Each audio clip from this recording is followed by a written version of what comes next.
النهاردة هشرح لك ازاي تجيب منتجات وتسوق لها بطرق مجانية، وازاي يكون عندك آلاف المنتجات بدون رأس مال، وازاي تبدأ مشروعك الأونلاين. احنا دلوقتي الناس كلها بدأت تتجه للأونلاين وتبدأ اللي هي تشتري كل حاجتها من على النت.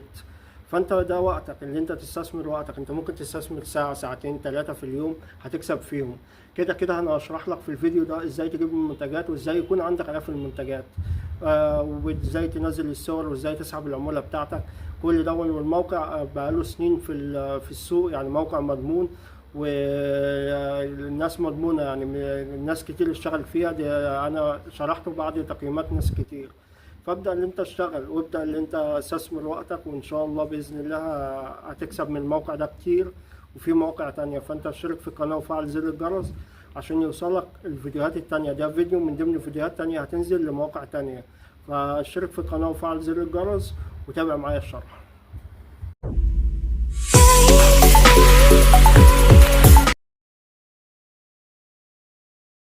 هنبدأ ندخل على الموقع اللي انا كنت سايبه لكم تحت الفيديو.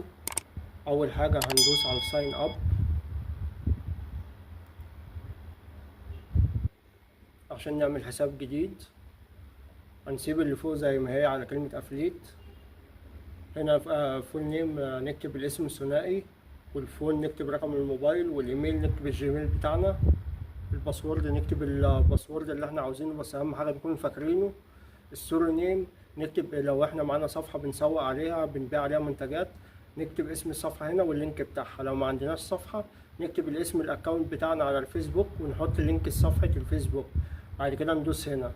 بعد ما ندخل البيانات دي كلها وندوس هنا، هيرجعنا تاني يقول لنا شكرا تم تسجيلك، ابدأ اعمل لوج ان. هتدخل الايميل الجيميل اللي انت كتبته والباسورد وتدوس لوجن، هيدخلك على الصفحة دي. هنا بقى كده انت عملت اكونت وبقى عندك حساب وبقى عندك منتجات كتير. المنتجات تجيبها منين؟ هتدوس على الشرط دي اللي على اليمين، بعد كده كلمة المنتجات. هنا بقى عندك آلاف المنتجات، تبدأ تشوف المنتج اللي انت عاوزه وتبدأ اللي انت تبيعه. عندك منتجات كتير، عندك منتجات شبابي، عندك منتجات أطفالي، عندك منتجات كتير أوي، عندك حاجات منزلية. شوف انت دور في الموقع كله وشوف المنتجات اللي تناسبك اللي انت هتعرف تسوق لها وتبدأ تبيعها. ابدأ اللي انت نزلها. عاوز تشتغل على كل المنتجات مفيش مشكلة، عندك حريمي، عندك أطفالي، عندك شبابي، عندك منتجات كتير، عندك حاجات منزلية. انت تشوف تدور في الموقع كله على المنتجات وتشوف المنتجات المناسبة ليك اللي تعرف تبيعها، اللي تعرف يعني تسوق لها. تبدأ تشوف المنتجات دي وتشتغل عليها. عاوز تشتغل على كل المنتجات مفيش مشكلة، فانت تشوف المنتج اللي انت عاوزه وتبدأ تعمله. وانا برضك في فيديو تاني على القناة ازاي تعمل موقع مجاني وتعرض عليه منتجاتك. يعني ممكن برضك ترجع واسيب لك اللينك شرح الفيديو بتاع ازاي تعمل موقع وتعرض عليه منتجاتك، موقع مجاني تحت الفيديو. احنا نشوف المنتج اللي احنا عاوزينه، مثلا القميص ده نخش عليه ندوس عليه ونخش عليه. بيقول لك سعر القميص ده 299 جنيه. طب انا لو بعت القطعة، يعني بعت القميص اكسب كام في القميص؟ اكسب 70 جنيه. يعني انا لو بعته ب 300 جنيه اللي هو 299 جنيه هكسب 70 جنيه في القطعة الواحدة. يعني لو بعت كذا قطعة، يعني لو بعت 10 قطع هتكسب 700، بعت 5 قطع 350، كل قطعة تكسب 70 جنيه. طب أنا مثلا لو بعته ب 350 هكسب كام؟ هكسب 120 جنيه. طب ازاي هزود عمولتي؟ يعني بدل ما يتباع ب 300 اخليه ب 350. اجي هنا ادوس زيادة سعر واكتب هنا 50. كده انا زودت سعره، بقى ابيعه ب 350 زائد مصاريف الشحن، وكمان اللي انا اكسب فيه 120 جنيه مش 70 جنيه. طب انا لو عاوز اكسب ال 70 جنيه بس، ما اكتبش حاجة هنا، اكتب لا شيء، اسيبها لا شيء، زيرو.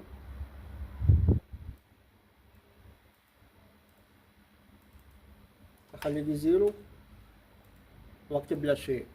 طب انا في حد مثلا اشترى مني كذا مرة وعاوز اعمل له خصم، او حد تبعي عاوز اعمل له خصم، ادوس خصم هنا واخصم من العمولة بتاعتي. يعني انا لو بعته ب300 اكسب 70 جنيه. طب هو لو انا مثلا شلت 50 من عمولتي، يبقى انا اكسب في القطعة 20 جنيه، يبقى هيتباع بكام؟ ب250 جنيه. انا اخليها لا شيء واكسب فيها 70 جنيه. فانا عاوز اشتغل مثلا على المنتج ده، على القميص ده، ابدا اخش على صور المنتج.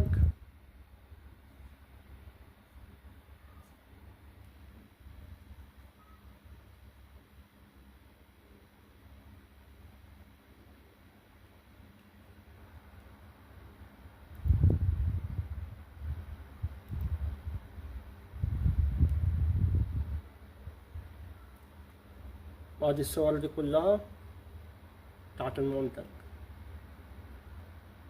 وفي فيديو هنا، لو انا عاوز انزل الفيديو ادوس على السهم ده وانا انزل الفيديو. لو انا عاوز ابيع بالفيديو، عاوز ابيع بالصور، انزل الصور. مثلا انزل الصورة دي،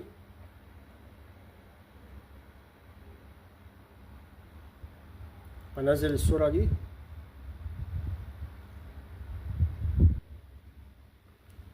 والصورة دي. كده انا نزلت 3 الوان، وادي اللون الرابع. كده انا نزلت الصور. ابدا اعمل ايه بقى؟ اخش على موقع عشان اصمم. لو انا ما خدت الصور زي ما هي كده، ممكن ابيعها، اسوق بنفس الصور دي. يعني نفس الصور اللي انا نزلتها دي ممكن اسوق بيها وابدا اعرضها. بس لما يكون انت، احسن حاجة ان انت تعمل صور خاصة بيك، تصمم صور خاصة بيك، عشان لما تيجي تعرضها على الفيسبوك، الفيسبوك لما يكون الصور متكررة بيبدأ اللي هو يقلل الزور بتاعها. انما لما تكون صور خاصة، يعني حصر اللي هي محتوى خاص، اللي هو يعني حاجة تكون خاصة بيك انت، بيبدأ يظهرها اكتر، فبيخلي الانتشار بتاعها اكتر. فانت تصمم الصورة احسن. ازاي اصمم؟ اخش على موقع اسمه كنافة.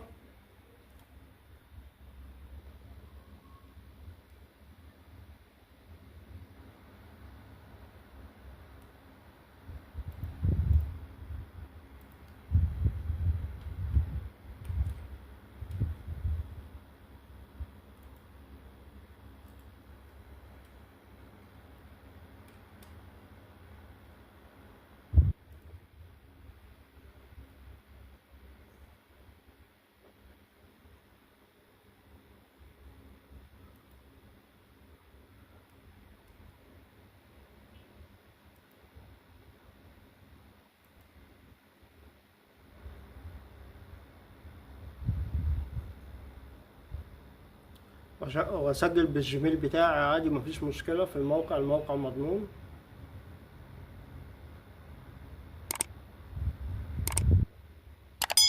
انا الجيميل ده جيميل يعني عامله عشان الشروحات.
اكتب في البحث هنا بوست بالعربي، بوست فيسبوك.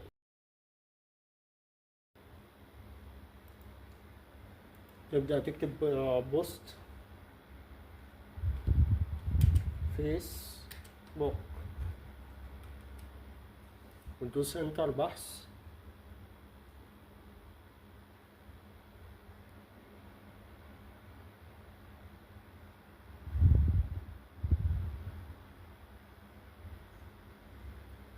هيبدأ يجيب لك صور كتير، انت بقى تشوف الصورة المناسبة اللي انت تبدأ اللي انت تعمل عليها المنتجات بتاعتك وتجيبها.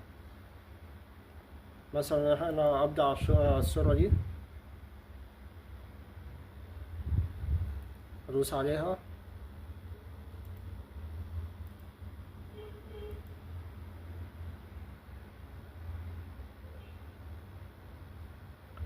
ادوس تخصيص قالب،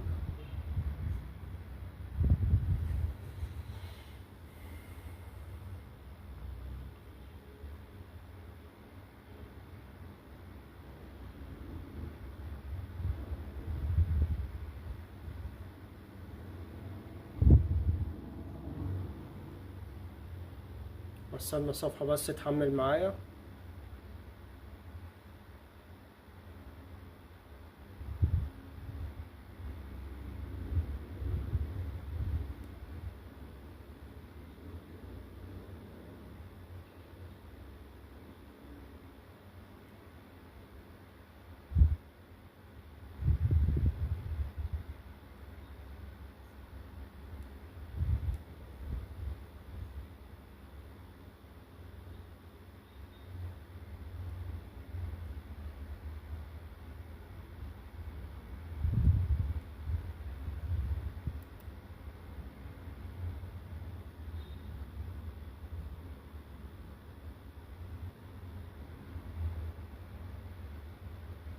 بعد ما حملت معايا ادوس على كلمة التحميلات اللي على اليمين دي، ادوس تحميل الملف، ومن هنا ابدأ اختار المنتجات بتاعتي اللي انا عاوز اشتغل عليها، اللي انا لسه منزلها، صور المنتجات اللي لسه منزلها.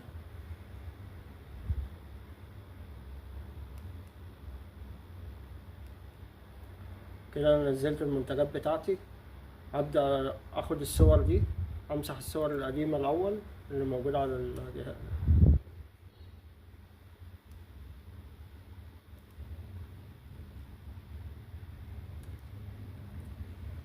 ابدأ احط صور المنتج بتاعي.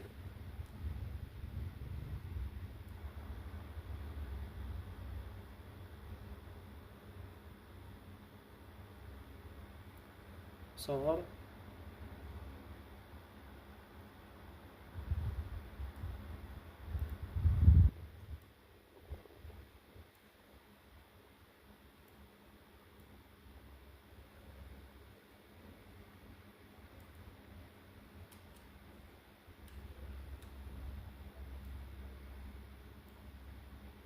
امسح كل الكلام ده.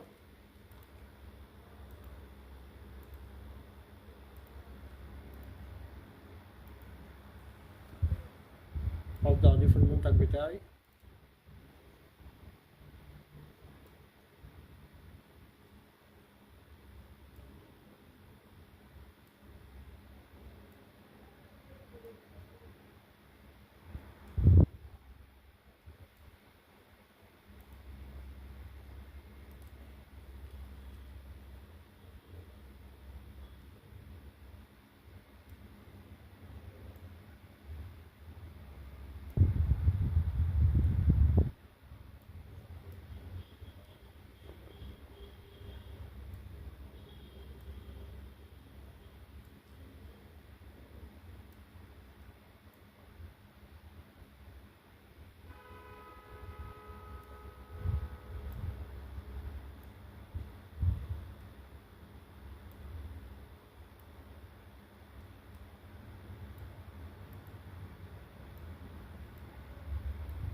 واكتب هنا مثلا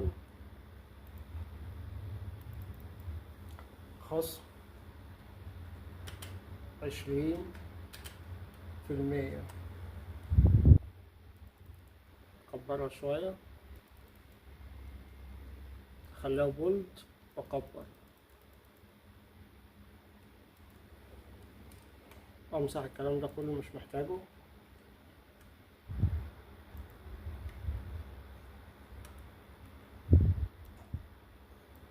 واكتب اطلبوا الآن يوصل لك لحد باب البيت. خليها في النص مثلا كده واكبرها. هنا اكتب اسم الصفحة بتاعتي، اشوف الصفحة بتاعتي اسمها ايه واكتبه مثلا.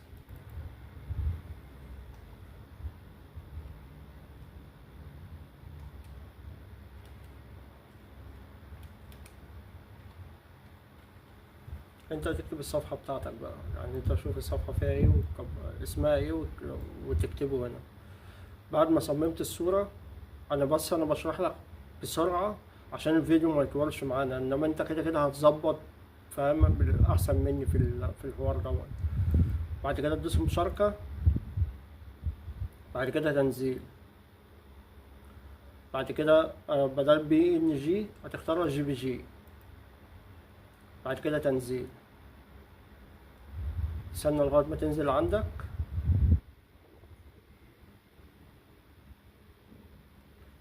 بعد ما نزلت ابدا بقى اسوق للمنتج ده. اسوق له ازاي؟ على الفيسبوك. هنخش على اللي هو المتجر اللي هو بتاع الفيسبوك اللي هو فوق دون، اللي هو ماركت بليس.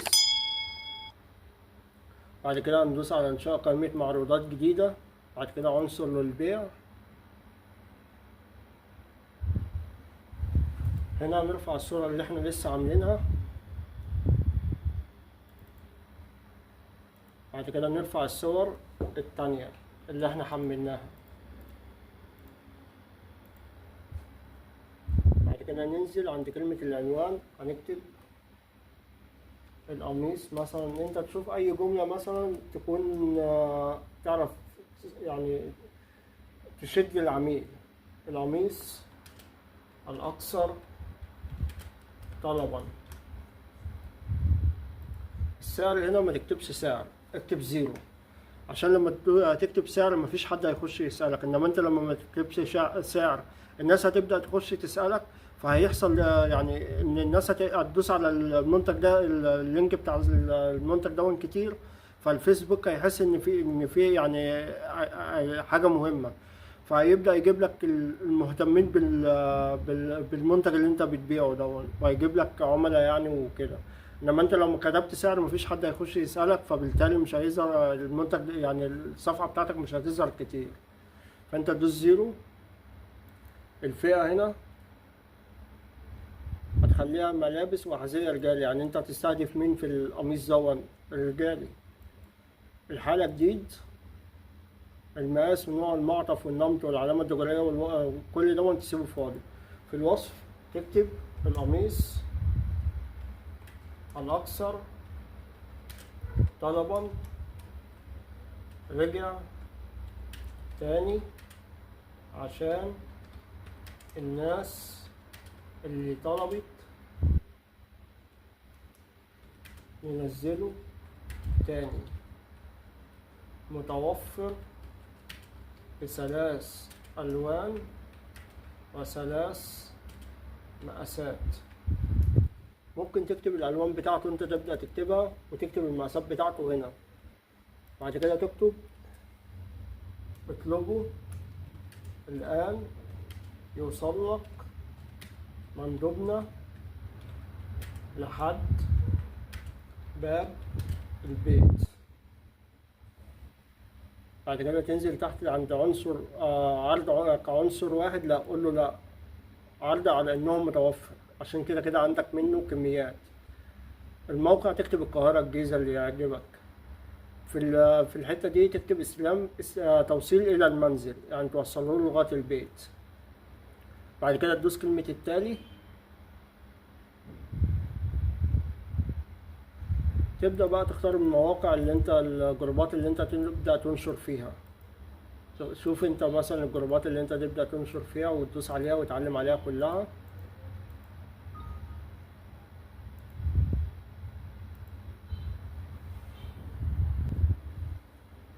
تبدأ تعلم عليها كلها.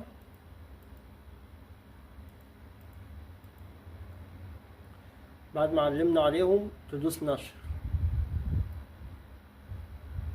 انت كده نشرت المنتج دون على كذا جروب، وبدأ اللي هو يظهر لكذا حد. اي حد هيجي يسألك بقى انت تقول له بقى المنتج دون سعره كذا، متوفر بألوان كذا، مقاسات كذا. جالك حد مثلا قال لك انا عاوز المنتج ده، هتعمل ايه؟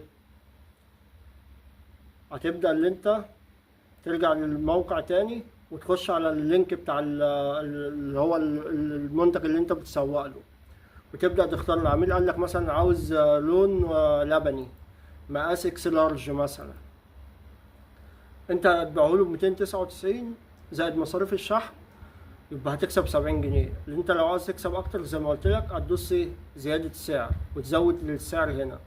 لو انت عاوز تعمل له خصم، مثلا حد اشترى منك قبل كده وجالك تاني مثلا، او جاب لك حد من اصحابه وعاوز يشتري وانت عاوز مثلا تعمل له خصم، تدوس خصم. لو انت عاوز تكسب 70 جنيه بس وتبيعه بنفس السعر اللي هو 299 جنيه، يبقى تكسبها لا شيء. بعد ما اخترنا لبني واكس لارج، تمام، او روز واكس لارج، هتكتب اضافة الى السلة. هتلاقي اتضاف معاك في السلة هنا، هتدوس على انشاء طلب.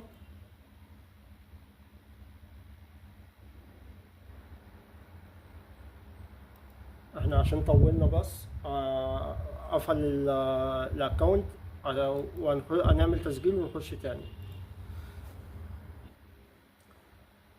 بعد ما ندخل اخترنا روز واكس لارج، مش عاوزين نضيف عمولة، عاوزين نكسب. لو بعناها ب 299 زائد مصاريف الشحن نكسب 70 جنيه، ندوس اضافة للسلة. بعد ما يضاف معانا للسلة هندوس انشاء طلب. احنا لما جالنا العميل وقال لنا عاوز القميص دون، قلنا له عاوز لون ايه ومقاس ايه والاسم حضرتك والعنوان ورقم التليفون. كل دون هتكتبه ايه هنا، هتكتب اسم العميل هنا ورقم الموبايل والمدينة بتاعته، المحافظة. مثلا في القاهرة، هي كده كده انت عندك شحن لجميع المحافظات، فانت مثلا هتختار القاهرة، ومن القاهرة هتختار هو تبع منطقة ايه، المارية، 15 مايو، التجمع، الدرب الأحمر. انت تشوفه هو تبع منطقة ايه وتختارها، مثلا التجمع. والعنوان هنا هتكتب عنوانه وملاحظات الشحن. ملاحظات الشحن دي هتبدأ اللي انت تسأل على العميل. قال لك مثلا هنكون متواجد، باجي ارجع من الشغل الساعة 5 للساعة 10 واكون متواجد في البيت، يبقى انت تكتب هنا في الملاحظات العميل هيكون العميل متواجد من 5 عصرا للساعة 10 بالليل، عشان شركة الشحن توصله له في الوقت ده. هيكون موجود مثلا، مش هيكون موجود بعد 3 العصر، مش هيكون موجود في البيت، يبقى انت تكتب العميل موجود حتى 3 عصرا. يعني اللي هو تشوف الملاحظات بتاعة الشحن، عشان بتاع شركة الشحن لما تروح له تلاقيه موجود. بعديها تمام هتكتب العنوان والملاحظات. بعد كده تسليم هذا العميل، انت دوست كل الكلام دون والعميل استلم مثلا او جاله المنتج. ازاي تعرف بقى ايه العمولة بتاعتك نزلت ازاي؟ هتدوس على اللي هي 3 شرط في اليمين، وتدوس على هنا لوحة التحكم. لوحة التحكم هنا إجمالي العملات بتاعتك كلها تبقى هنا. يعني مثلا أنت بعت قطعة ب70، بعت قطعة ب50، بعت قطعة ب100، بعت، كل العملات بتاعتك هتبقى هنا. دي إجمالي الطلبات، أنت عملت كم طلب، عملت طلب، طلبين، 3، 10، كله هيظهر هنا. دي إجمالي الطلبات.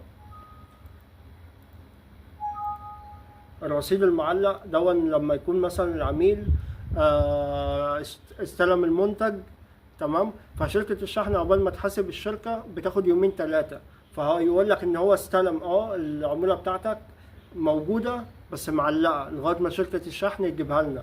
بعد ما شركة الشحن تديها لهم بعد يوم 2 من استلام العميل هتبقى في الرصيد المتاح. انت كده بقى خلاص عندك مثلا 100 جنيه.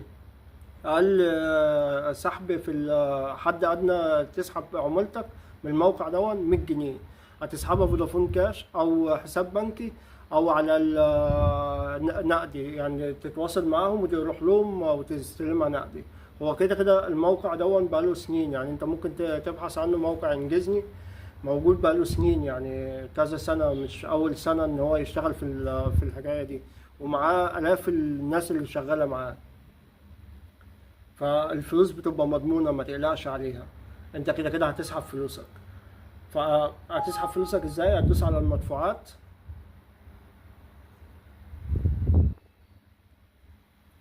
هنا الرصيد المتاح اللي انت تقدر اللي انت تسحبه. تمام. بعد ما يكون عندك هنا الرصيد، تمام، بيجي لك كلمة طلب اللي انت السحب، تسحب فلوسك. هتسحب فلوسك. تمام. طرق الدفع ايه؟ زي ما انا قلت لحضرتك، حساب بنكي او محفظة او نقدي. بعد ما يكون معاك الفلوس هنا، تمام، 100 جنيه 1000 جنيه 2000 جنيه، هتكتب اسمك وطريقة ايه السحب، عاوزها حساب بنكي، عاوزها محفظة، عاوزها نقدي. بعد ما تدوس هتدوس حفظ. تمام. هيبدأ اللي هما هيحولوا لك الرصيد في نفس اليوم او تاني يوم بالكتير. وسجل المحفظة هنا دي اللي هي السحوبات اللي انت سحبت مثلا قبل كده، في مثلا عملت عملية سحب ولسه ما تمتش مثلا، لأن بيبعتها لك في نفس اليوم أو تاني يوم. كل ده يظهر معاك هنا. أنا يعتبر شرحت لك معظم الموقع. فأنت شوف، أنت لو أنت مثلا في حاجة مثلا عاوز تسأل عليها، سيبها لي في الفيديو تحت سيب لي السؤال تحت الفيديو إذا كنت عاوز تسأل على أي حاجة. وعشان بس الفيديو ما يطولش معانا، انا كده شرحت لك الاساسيات. انت عندك الاف المنتجات، ابدا سوق وابدا اشتغل، وان شاء الله هتعمل فلوس. وما تقلقش ان الموقع مضمون ومفيش اي مشكله فيه. واي سؤال زي ما قلت لك عاوز تساله لي، سيبه لي تحت الفيديو وان شاء الله اجاوب حضرتك عليه. ما تنساش تشترك في القناه وتفعل زر الجرس عشان في فيديوهات تانية لمواقع تانية ازاي تجيب منتجات، وازاي تسوق بطرق مجانيه تانية غير اللي احنا شرحناها النهارده.